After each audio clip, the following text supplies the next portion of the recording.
Parent T from the Counseling Center. Thank you if you're joining us in the room. Thank you very much. If you're joining us online, thank you as well. If there's anyone who is not able to see this video or be here in person, this video will also be on the MATCC website that you can view later. Okay. Today we're going to talk about high school courses, graduation expectations, and a few other things. So yeah, we'll start with graduation requirements. I do want to make sure that parents and students understand that first and foremost. Understanding what they have to take, and then understanding there are electives, things that they can choose later on, but they must get the graduation requirements. We're going to talk about the course selection process. We're going to talk about APs, and then online courses, and I just want to mention SAT testing, just kind of like the timeline for that at the end. And that will lead into my next T. The quarter 3 T will be on these standardized tests. Okay, so that will just lead into our next T. So let's get started. All of this information is in our academic handbook. So if you have any questions, you can go online. Make sure you're on the Type A page. When you first go to the Morrison page, it's just a general page for the system. At the top, please make sure you're selecting Type A, and then go to drop-down menu for academics. And you can find a course catalog, you can find academic handbook, and graduation requirements, among other things, is there. So let's start at the top there. Since we are a Christian school, it's just understood that for every semester that a student is enrolled, they will be in a Bible class, and those are grade specific. So they have a variety of classes. They're grade specific, so there really isn't much choice there. They're not selecting Bible classes. We're just assigning them semester by semester, grade by grade. Okay. The English, they do have to have English all 4 years.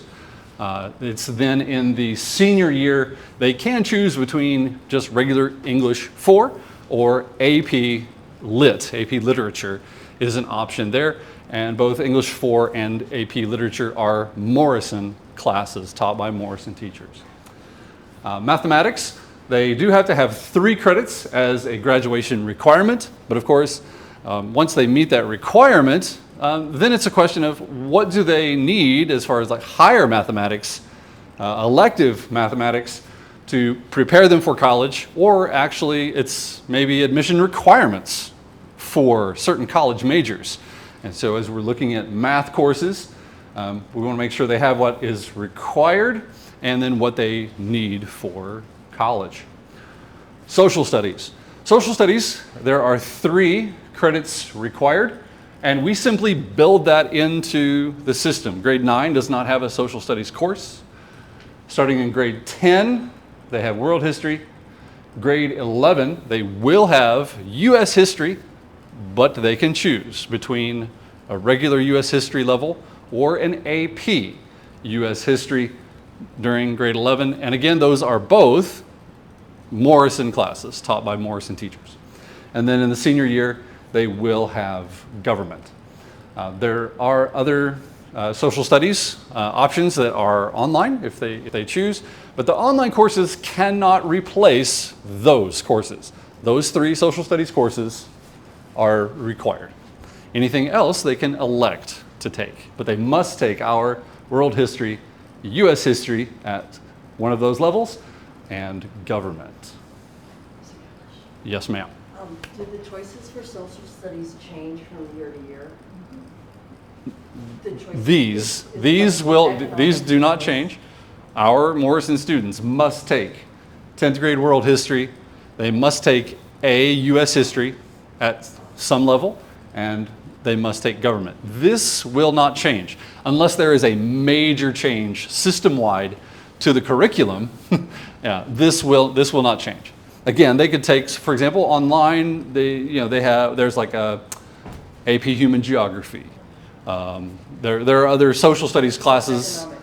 Micro and macroeconomics are also an online option. They're not required. They're not required. And they're not taught at Morrison. Yeah, again, yeah, those are not taught. Now we do have a 1 semester economics course and a 1 semester personal finance, and that's taught by Mr. Howard Chang.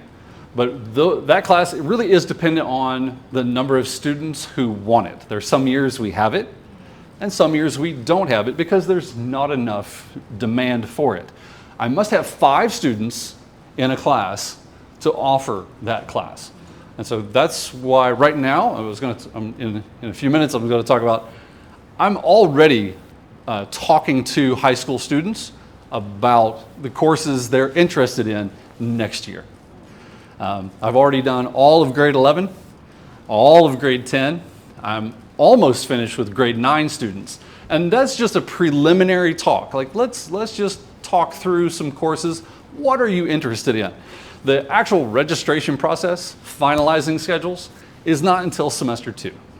But I'm already starting these conversations because there are classes like that, the economics, the personal finance, and other classes where I really need to know, do I have 5 students or more? Can I really offer this class? If not, then I have time to adjust the schedule. Yeah, and so the students who wanted that class, like, sorry, we'll have to adjust your schedule. You can take it online or choose another class. And so, yeah, I'm starting those conversations so that I can begin to build the schedule and advise students. Yeah. Okay. Any other questions on this slide before we move on? Okay. All right. Okay. Science. Science only has 2 credits required for graduation. Again, the phrase that I always use with the students, graduation requirements is what gets you out the door of Morrison, right? But we also need to think, what do you need to prepare for college? And what do you need for certain college majors, like admission into college? So for some students, 2 sciences might be enough because they're not going into the sciences or medical field in college. But for other students, they may need to take 4 sciences. Yeah, so it really is dependent on the student. But as far as Morrison says, graduation requirement, you must have 2 credits. And again, if there are only 2, most universities are at least looking for biology and chemistry, at a minimum. Okay, so we obviously have other science classes. For grade 10, we usually give students a choice in science. They can go right to chemistry if they're strong in math and science. They can go to chemistry, but we always have an alternate course where they can have another science and another year of math before they take chemistry in grade 11. Yeah. So if their math and science isn't as strong, they have another year to study before they take chemistry. And so the courses that they can take as an alternate to chemistry, 1 year we do an integrated chemistry and physics. So that gives them an introduction to chemistry. It gives them just an introduction to physics, but it does not replace chemistry and physics. It just gives them an introduction to it. And so they have a foundation of knowledge before they take the full chemistry class or the full physics class. And then that alternates, like for example, this year we offered environmental science as that alternate course. The next year, if they don't want chemistry, they can take integrated chemistry and physics. Yeah. Are the subjects that actually taught at Morrison? All of the subjects, all the sciences that I'm talking about now are Morrison classes, yes. Yeah. I did not list them all here. We're just talking about the requirements, graduation requirements here. But yes, we have biology, all grade 9 take biology.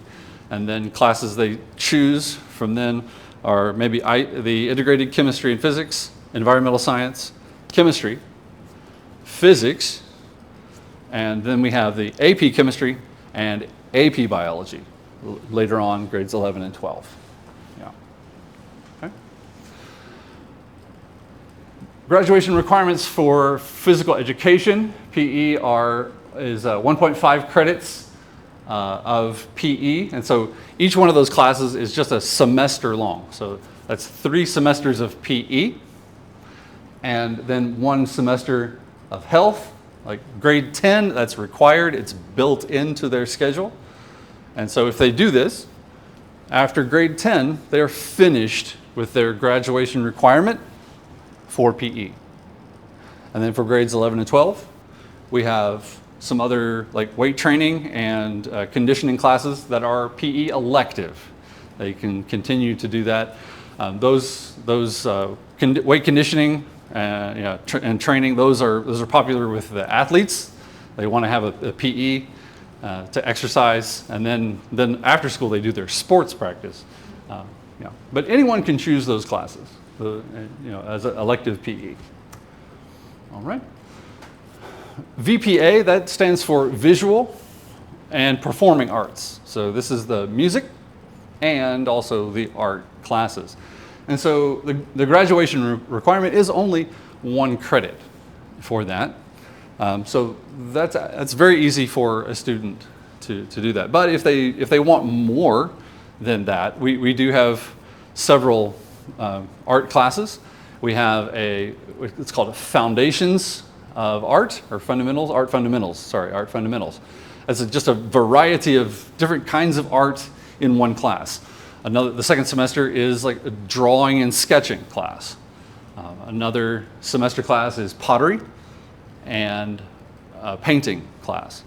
And then we do have an AP level art, but I do recommend that for the older students after they have had the more of the foundational arts. The AP art class that we have is, it's called AP Two-Dimensional Art and Design. And so there is some flexibility there. They can do like photography or digital art or painting, watercolor or oil painting, anything that's two-dimensional and you can hang on the wall, that they create their own portfolio. And so they don't have to sit down and take an exam at the end of the year. Their portfolio is presented digitally to College Board and scored. But they need to do some writing and analysis of their own art, explanation of their own art, and that's a part of their portfolio and part of what's graded. So, and then music, they can take orchestra, band, or choir, and to fulfill that graduation requirement, just 1 year. Now, foreign language. Foreign language, interestingly, it's not a graduation requirement, but I tell my students it's a requirement because universities are looking for at least 2 years. Most universities, they're looking for 2 years, 3 years is even better. So I tell them, not a graduation requirement, but a college admissions requirement. So yeah, you need to take some foreign language. At least 2 years in the same language is recommended. Some students ask, well, can I do Mandarin and a little bit of French and a little bit of Spanish or some German? And I'm like, well, you can take more than one language, but universities want to see, did you take at least 2 years of the same language? If not, really, you've just gotten an introduction, and then that's it. So I do recommend, if students want to take more than one language, I recommend they take 2 years of one language, 2 years of another language. So that's in 4 years. That's very, very easy. Some students, they double up in language. That would be confusing for me. They may be able to do it, but some of them do Mandarin and Spanish or classes like that. Here at Morrison, we have Mandarin and we have Spanish. We have Spanish 1 and 2. We're trying to see if our schedule can work for Spanish 3. So I'm not promising it right now. We are looking at the schedule to see if Spanish 3 can work in our schedule. If not, Spanish 3 is still there are online options for Spanish, German, and French in the online providers that we use. So yeah, if students have any questions about that or parents have questions, you can contact us. Okay, yes ma'am. Well, you mean at Morrison or online? Or for language? Yeah, it would have to be, here, or it would have to be, yeah, on one of the like online providers. Huh? It's possible. Well, right now, we don't have it, and the two online providers that we use, they do not have Japanese. Some students have asked me, but in those cases, the resource they brought for me is like, Mr. Cavlish, can I take this Japanese? It was just kind of a very generic, like, study language online. Yeah, so that will not work. It would have to be an accredited program. That program would have to be able to provide a grade, a credit, transcript. Yeah, so it can't just be a study online. Yeah. Yeah. So it would have to be an accredited program that can actually provide grades and transcripts. Then I might be able to consider it. But right now, it's just we have the two online providers that we use that are accredited, and we will accept that into Morrison. Unfortunately, they do not have Japanese. Yeah. Okay. All right. Online, I have this resource available for parents, and sometimes I hand it out to students just to think about, all 4 years of their courses. And like I said before, this was just a resource that was online on our website. But now I've actually taken this form, and I've actually personalized it for every high school student. So in my computer now, I have this document, and the document has their name on it. Like, that file is just their name. And so what I'm doing now is anytime I meet with that student, I only refer to that page. We go to that page and we talk together. And if parents come to my office, also we come to that student's page. And what I've done is I begin to color code them. Like, so green would be like, those are the classes that student is taking as a 9th grader. And just as an example, like, if they meet the graduation requirement, then I'll also highlight that green. And so this year, like I said, I've already met with grade 11. I've already met with grade 10. I'm almost finished with grade 9. And so every one of those students already has this form with their name on it, and it's shared with them. So parents, you can ask your child, hey, can we sit down, and would you please pull up this document that Mr. Cavlish shared with you? Let's talk about your classes for next year, or your junior year, or your senior year. Okay, so this is I want to make this kind of the go-to for like course planning. Now, like I said, not everything is on here, but these are the major courses, and the progression of those courses from grades 9 to 12. And just to let you know, if they're in the same block here, they can actually be taken, some of them at the same time, the same year, because they're in different times of the day. Okay? So, for example, you can look here in senior year, it says AP Biophysics and AP Chem. Now, a student probably wouldn't want to take all of those courses, but the reason they're listed there is they're all in different times of the day, and they're available, in that year. Okay, and so yeah. So as we're going through, I'll also put the school year. I'll put that at the top, like 23-24 year, 24-25 school year.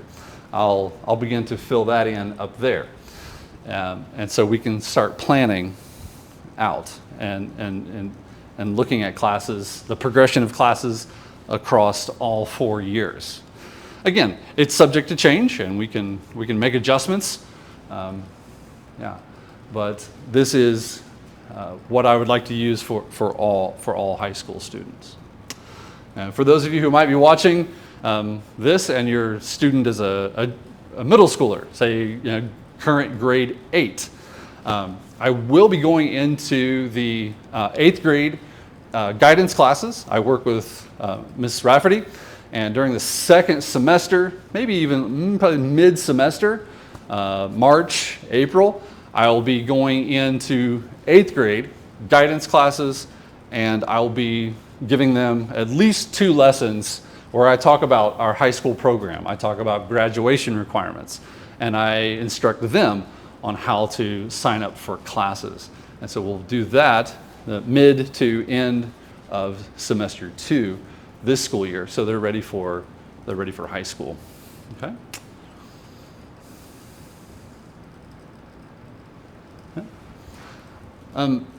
Yeah, this is just a sample of the students' schedule.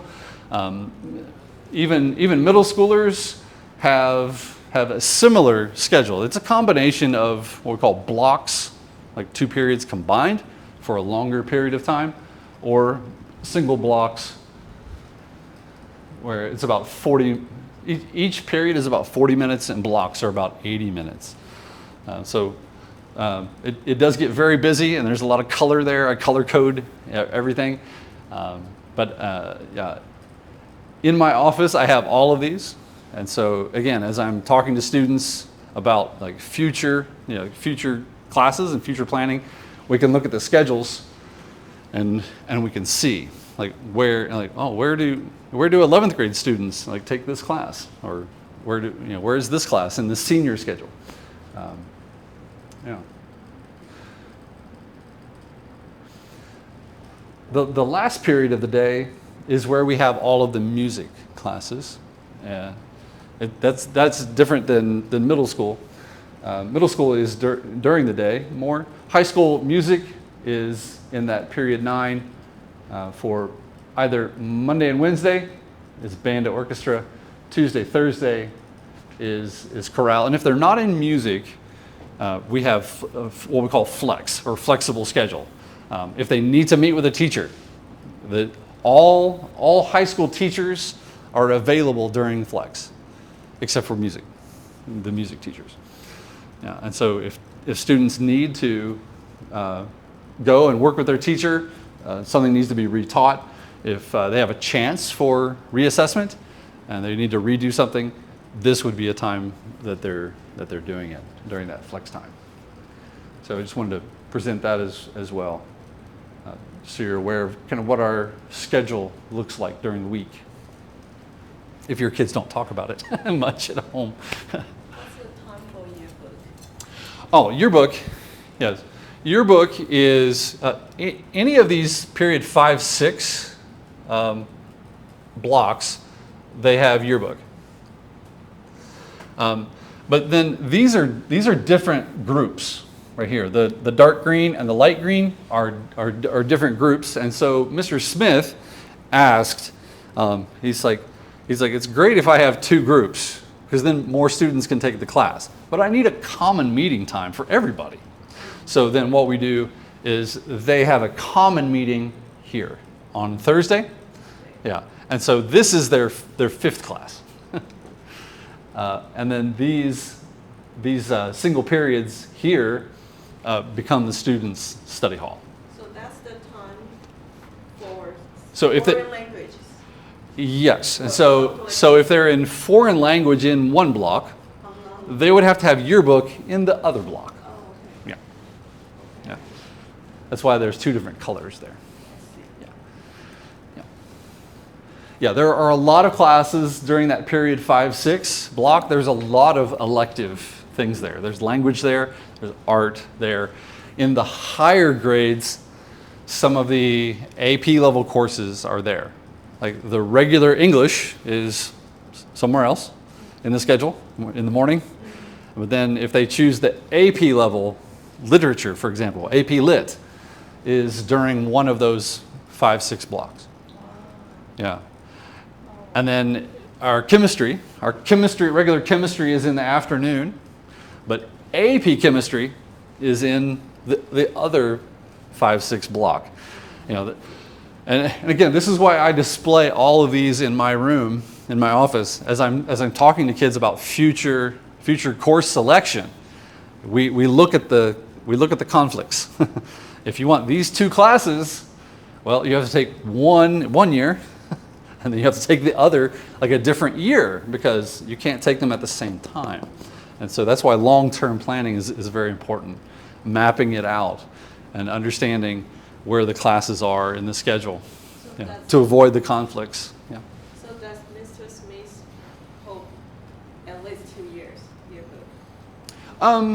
No, not necessarily 2 years, but a lot of students who do get into yearbook, they really enjoy it, and so they can, and many of them do take multiple years of yearbook, and that's okay. But if they do that, they have to understand they have to choose yearbook over other classes in some cases, or they have to just make sure they choose the class they want first, and then, like I said, the yearbook is available in both blocks. So we just look ahead. They say, okay, I want this class, so my yearbook has to go in the other block. And so, yeah, they have that flexibility with the yearbook. Yeah, good question. Yeah, it can get very complex.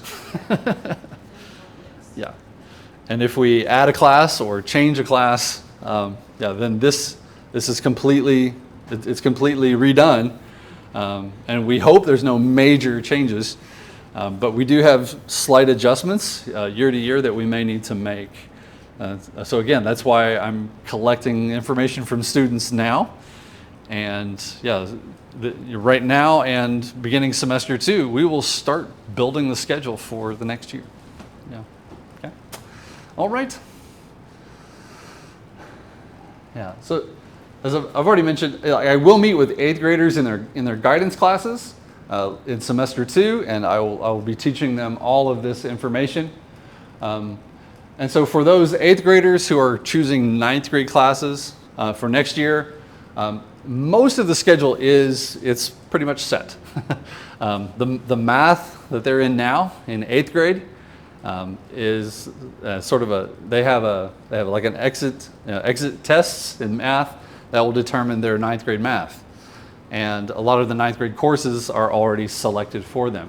So really, for those 8th graders going to be 9th graders, really they're letting me know what they would like to take as electives. Really, like what language would you like, what art or music would you like. But most of the core classes at the beginning of high school, they're pretty much set. And again, the current grades 9, 10, and 11, I've already begun meeting with them in preliminary meetings to talk about their schedules. Now, many parents are always curious about the AP courses. Again, these are the AP courses that we do have here, and so those, again, AP Advanced Placement really means that those courses are approaching college level work, and so there are some universities that will accept this course as college credit. Okay, but that's not a guarantee. There's always a caveat, as I say. There are things that you have to do to actually get that credit.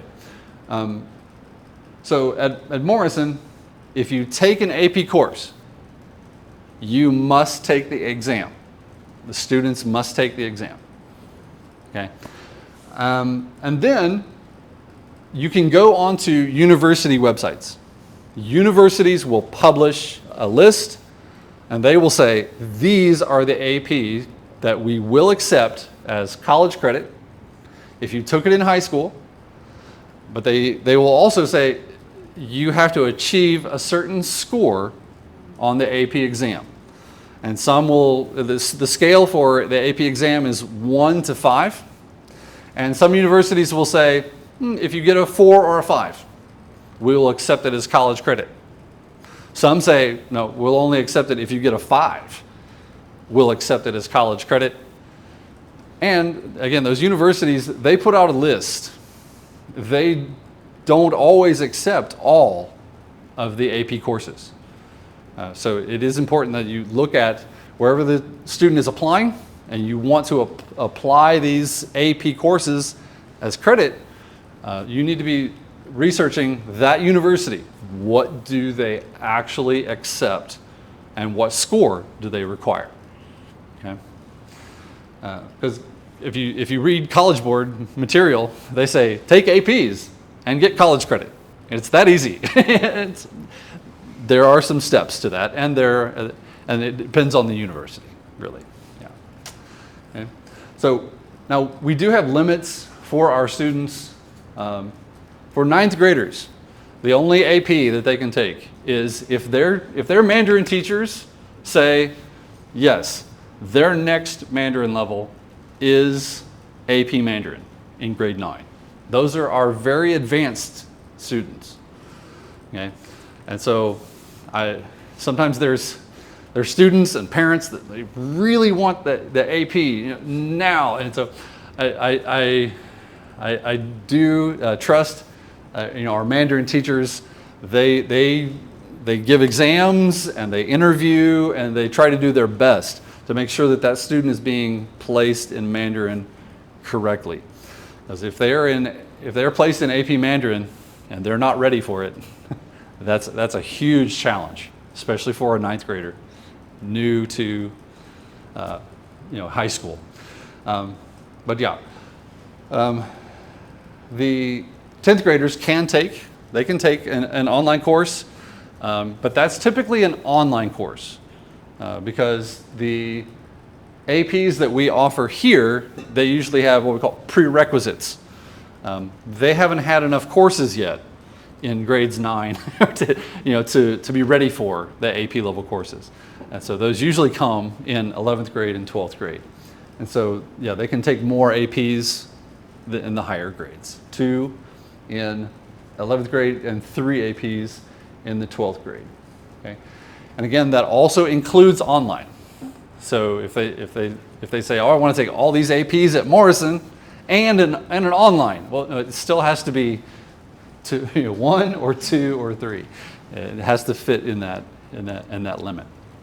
And also talking about APs, we do have an option of what we call exam only. And that needs to be chosen very, very wisely, because what that means is the student is not taking a Morrison course and they're not taking an online course to prepare for that exam. They're studying on their own for that exam. And so the only thing they're doing with me here at Morrison is they're just signing up for the exam only. And so parents and students also need to understand, exam only. Our teachers are not obligated to support them or tutor them in these exam only classes. Okay? And so I won't get into it now, but if you're interested, I do collect the data year to year on the AP scores. And I differentiate in my spreadsheets between Morrison APs, online APs, and exam-only AP scores. And so you can see the trends and the averages. Morrison APs, students trend in the 4s and 5s. The onlines, there can be a range, like 3, 4, 5. The exam-onlys, average like 2s and 3s. Now, of course, in any bell curve, there are the outliers, right? There are students in Morrison APs, online APs. There are some students that score low, and then in the onlines and exam onlys, there are students that score high, 4 or 5. But the averages for exam onlys are sometimes in the 3s, which, if you're going for the college credit, isn't effective if the universities are looking for 4s and 5s. So I just say that to inform you that choosing to study on their own and do an exam only is a big endeavor, because they have to do that on top of all of their Morrison work. And they're not getting Morrison credit for it. So choose wisely. And the student needs to plan out their courses and their workload to accommodate for that. I've got a question. Yes, ma'am. So with the AP course, like the benefit is you can possibly earn college credits from it. Yes. But are there any other benefits, or are there like Well, courses that even requires AP yeah, level? even if the university doesn't accept it as college credit, there is the benefit of having those courses on the high school transcript. It does show it shows their academic performance in more challenging and rigorous courses. Yeah, so there is that benefit, even if they don't get college credit for it. It does show this student chose to take more challenging courses in their workload. Yeah. And the other questions I have is like with the exam only options, it's still like in the overall GPA is also including Yeah, whatever. exam only. None of that shows up on the Morrison transcript. Okay. It only shows up on the Morrison transcript if it is a Morrison AP or an approved online.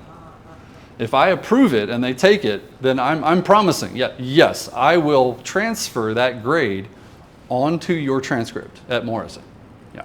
But the exam onlys, that does not go on any Morrison document.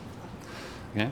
And also for future thinking, just understand that I, as the high school counselor from Morrison, can only report Morrison classes, what's on the transcript.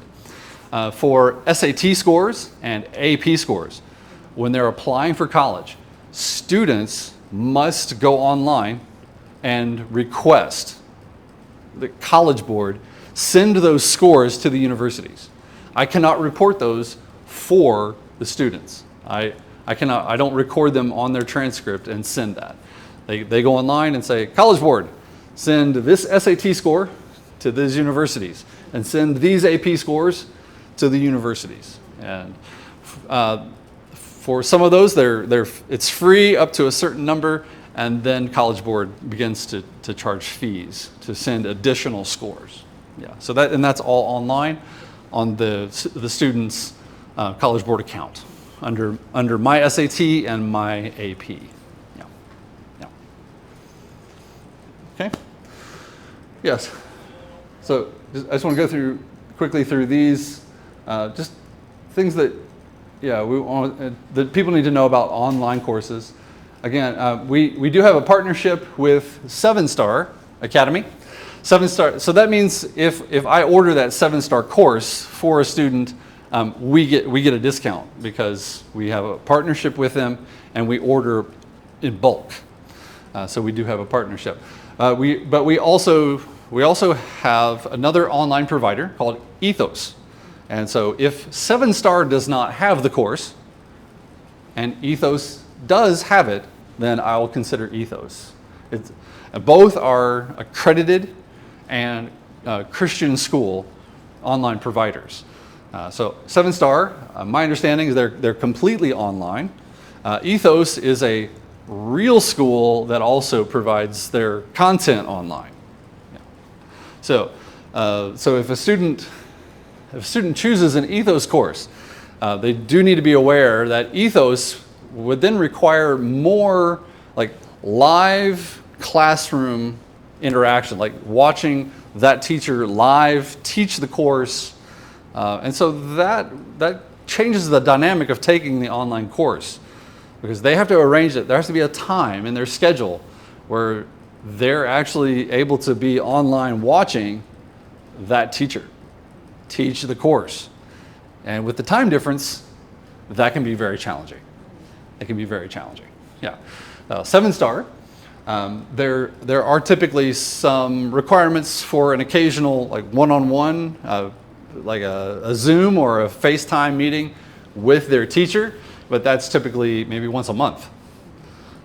With Ethos, it would be weekly, like long teaching sessions. Yeah. Yeah.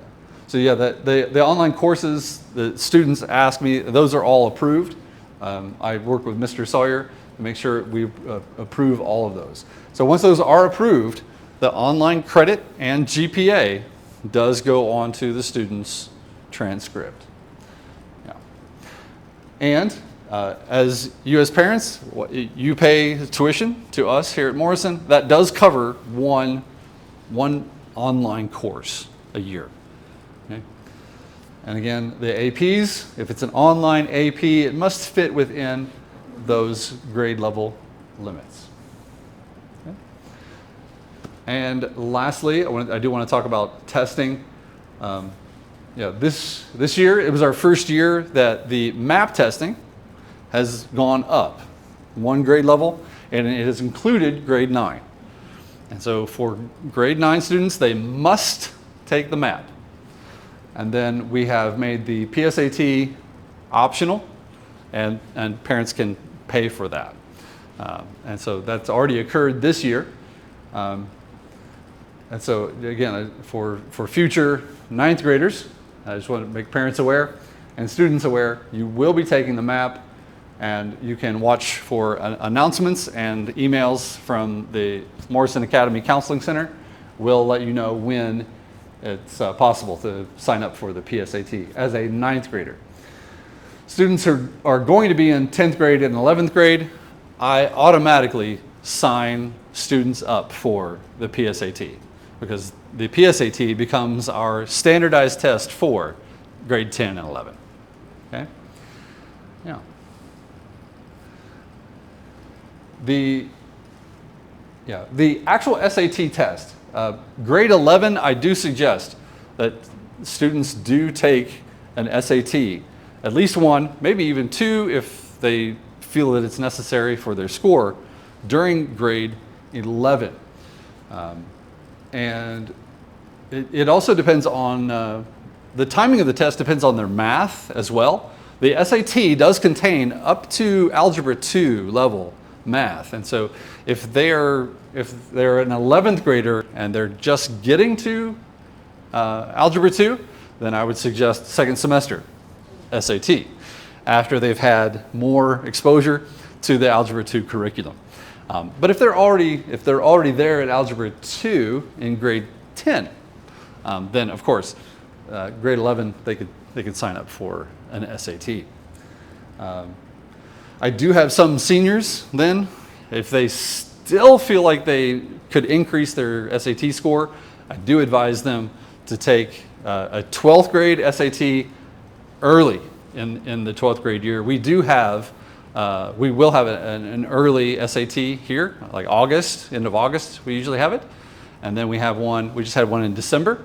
And then we usually have the March SAT. Those 3 test times are usually what we have here at MAT. There are other months have SAT testing. And so all of the test sites and test dates can be found on the SAT or College Board website. Yeah. Okay.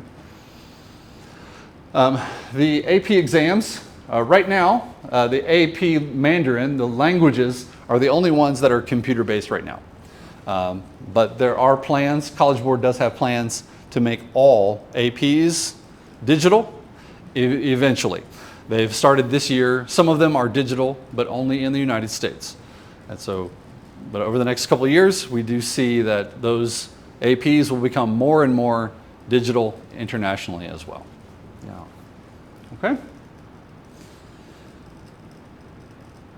Yeah.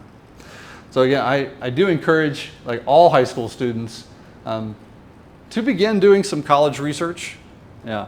On their College Board account, they can go to an area of that account. It's called Big Future. And Big Future has resources where they can start doing college research. And they can also start doing like major and career research. And so I do encourage them to do that so they can begin to have an understanding of what they might like to do in the future. Because that will guide high school course selection, and it will guide the college application process as well. So, all right, well, that is all I have for today. If you have any questions, please feel free to contact myself or Ms. Tracy Liu. And if you need to meet with us or you need Mandarin translation, then please contact Ms. Tracy Liu, and she's happy to help you as well. So thank you very much.